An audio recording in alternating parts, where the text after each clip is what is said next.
श्रीमद्भागवत गीता भाषा अर्जुन विषाद योग नामक प्रथम अध्याय का कथा प्रसंग। राधे राधे, श्री हरि कृष्णा। दोस्तों, आज मैं आपकी समक्ष श्रीमद्भागवत गीता के प्रथम अध्याय का उल्लेख करूंगी। उससे जो भी गलती हो उसके लिए मैं आपसे श्री हरि से क्षमा याचना की प्रार्थी हूँ। राजसूय में पांडवों के ऐश्वर्य को देखकर दुर्योधन के मन में भारी जलन पैदा हो गई। शकुनी आदि की सम्मति से उसने जुआ खेलने के लिए युधिष्ठिर को बुलाया और उनको छल से हराकर उनका सर्वस्व ले लिया। बाद में ये निश्चय सुनाया कि पांडव लोग द्रौपदी के साथ 12 वर्ष वन में रहें और 1 वर्ष छिपकर अज्ञातवास में रहें। इस तरीके से 13 वर्ष वन में रहने के बाद पांडवों को उनका राज्य वापस लौटा दिया जाएगा, परंतु अज्ञातवास या छिप कर रहते समय पांडवों का पता चल जाने पर उन्हें पुनः 13 वर्ष वन में रहना पड़ेगा। इस निर्णय के अनुसार 13 वर्ष बीत जाने पर पांडवों ने अपना राज्य वापस मांगा। तब दुर्योधन ने देने से साफ इनकार कर दिया। राजा द्रुपद ने ज्ञानी तथा वयोवृद्ध पुरोहित आदि को समझाने के लिए भेजकर बहुत उपाय किए, परंतु दुर्योधन ने किसी की बात नहीं मानी। तब दोनों ओर से युद्ध की तैयारी होने लगी। युद्ध का निमंत्रण देने के लिए दुर्योधन श्री कृष्ण के पास आया। उस दिन अर्जुन भी वहां आए। उस समय श्री कृष्ण भगवान सो रहे थे। दुर्योधन उनके सिरहाने की ओर बैठ गया और अर्जुन दोनों हाथ जोड़कर उनके चरणों के सामने खड़े हो गए। जागने पर श्री कृष्ण ने अपने सामने अर्जुन को देखा और बाद में पीछे की ओर मुड़ने पर अपने सिरहाने बैठे हुए दुर्योधन को। श्री कृष्ण ने दोनों का आदर सत्कार किया और आने का कारण पूछा। तब दुर्योधन ने कहा कि आपके पास युद्ध का निमंत्रण देने के पहले मैं आया और सज्जन लोग पहले आने वाले की ही सहायता करते हैं। समस्त भूमंडल में आपसे बढ़कर दूसरा नहीं है, इसलिए आप मेरी सहायता करें। श्री कृष्ण ने उत्तर दिया, इसमें तनिक भी संदेह नहीं कि आप पहले आए हैं, पर मैंने तो पहले अर्जुन को ही देखा है। जो हो मैं दोनों की सहायता करूँगा। शास्त्र अनुसार बालकों की इच्छा पहले पूरी की जाती है, अतः पहले अर्जुन की ही इच्छा पूरी करनी चाहिए। मेरी सहायता इस प्रकार होगी, एक ओर मेरी नारायणी सेना रहेगी और दूसरी ओर मैं अकेला ही रहूँगा, और युद्ध तो क्या, मैं शस्त्र तक हाथ में नहीं लूँगा। हे अर्जुन, इन दोनों में से तुम्हें जो पसंद है वो मांगो।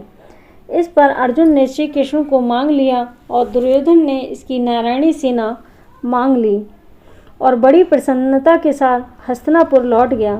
दुर्योधन के चले जाने के बाद श्री कृष्ण ने अर्जुन से पूछा, हे अर्जुन, तुम केवल मुक्त निशस्त्र को लेकर क्या करोगे? अर्जुन ने उत्तर दिया, आप अकेले ही सबका नाश करने में समर्थ हैं। इसके सिवा और भी बहुत से कारण बताए। श्री कृष्ण ने अर्जुन की इच्छा अनुसार सारथी बनकर युद्धारंभ के समय कुरुक्षेत्र में उन्हें गीता का दिव्य उपदेश सुनाया। इससे पहले स्वयं श्री कृष्ण ने हस्तिनापुर जाकर हर प्रकार से दुर्योधन को समझाने की चेष्टा की, परंतु उसने स्पष्ट कह दिया कि मेरे जीते जी पांडव कदापि राज्य नहीं पा सकते। मैं उन्हें सुई की नोक बराबर भी जमीन नहीं दे सकता। तब न्याय संगत अपना राज्य प्राप्त करने के लिए माता कुंती की आज्ञा और श्री कृष्ण की प्रेरणा से पांडव धर्म समझकर युद्ध के लिए तैयार हो गए। युद्ध की तैयार हो जाने पर वेदव्यास जी ने धृतराष्ट्र के पास जाकर कहा, यदि तुम घोर संग्राम देखना चाहते हो तो मैं तुम्हें दिव्य नेत्र प्रदान करूं।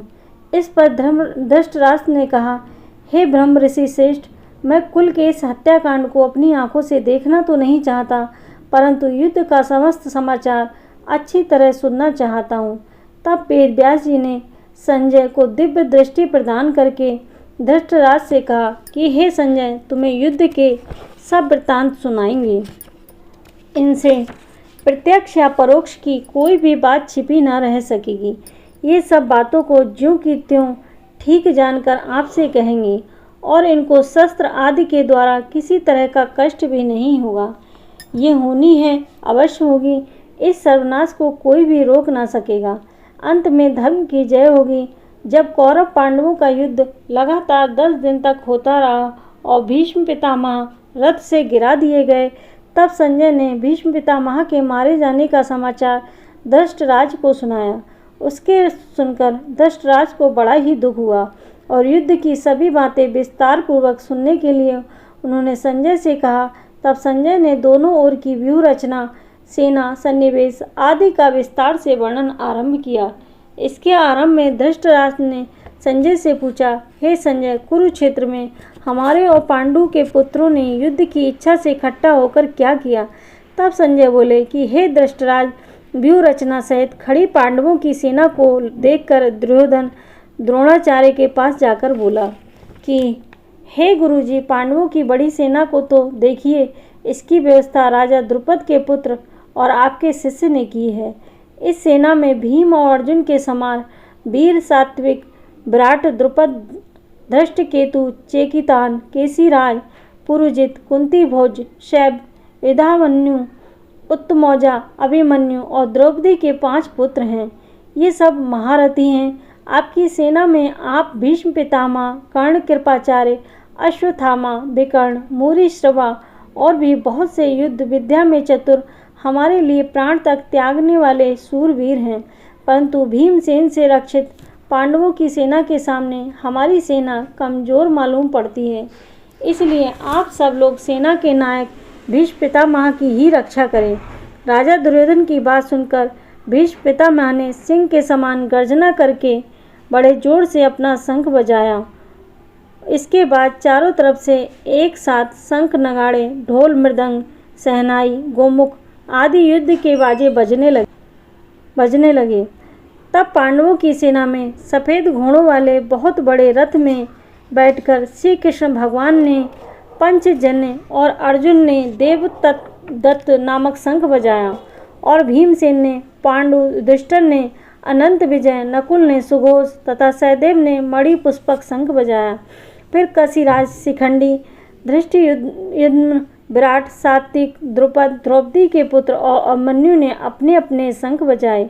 इस प्रकार अत्यंत भयंकर शब्द से पृथ्वी और आकाश गूंज उठे और कौरवों का हृदय भी कांपने लगा।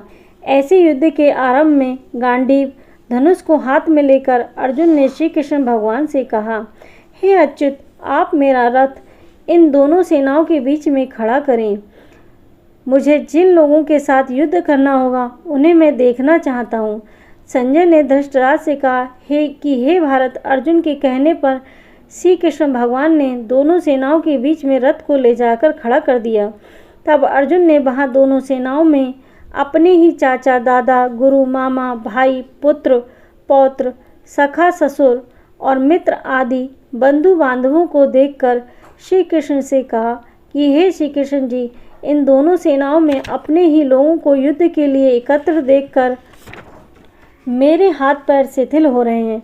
मैं मुख सूखा जा रहा है, शरीर कांप रहा है, रोमांच हो रहा है, हाथ से धनुष गिरा जा रहा है, मेरा सारा शरीर जल रहा है, मुझ में अब खड़े रहने की शक्ति नहीं रह गई है, मेरा सिर घूम रहा है। हे कृष्ण, इनको मारकर मुझे क्या लाभ होगा?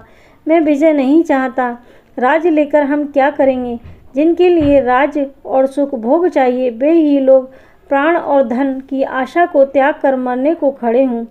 ये गुरु, चाचा, पुत्र, दादा, मामा, ससुर, पौत्र, साला और संबंधी खड़े हैं।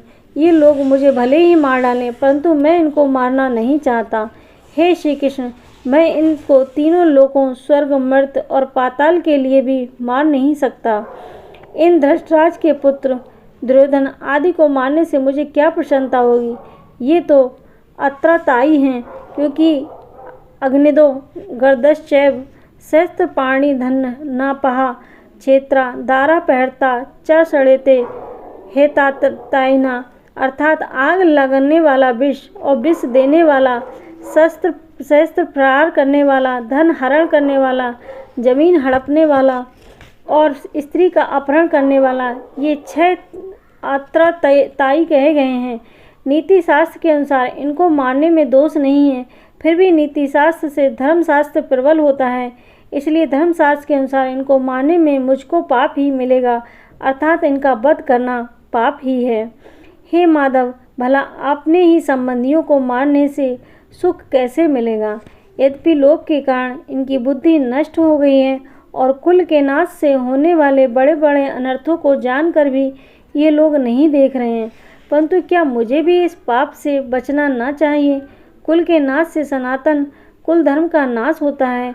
धर्म के नाश से कुल में पाप बढ़ता है। पाप के बढ़ने से कुल स्त्रियां व्यभिचारिणी हो जाती हैं और स्त्रियों के बिगड़ने से वर्ण संकर संतान उत्पन्न होती है।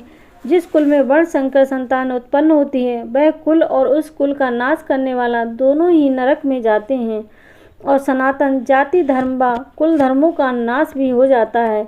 हे जनार्दन, मैंने सुना है कि कुल धर्म का नाश हो जाने से सदा के लिए नरक में वास हो जाता है। हाय, राज्य सुख के लोभ से अपने कुल का नाश करने के लिए भी हम लोग तैयार हो गए। ये शस्त्रधारी धृतराष्ट्र के पुत्र दुर्योधन आदि युद्ध क्षेत्र में प्रतिकार रहित और निशस्त्र दशा में मुझे मार डालें तो उससे मेरा अधिक कल्याण होगा। संजय ने धृतराष्ट्र से कहा कि हे राजन, इस प्रकार कहकर अर्जुन उसी क्षण में धनुष और बाण को छोड़कर शोक से दुखित होकर रथ के पिछले भाग में जाकर बैठ गए। श्रीमद्भागवत गीता के श्री कृष्ण अर्जुन संवाद में अर्जुन का विषाद योग नामक पहला अध्याय समाप्त हुआ। श्री हरे कृष्ण। राधे राधे। श्री हरे कृष्ण।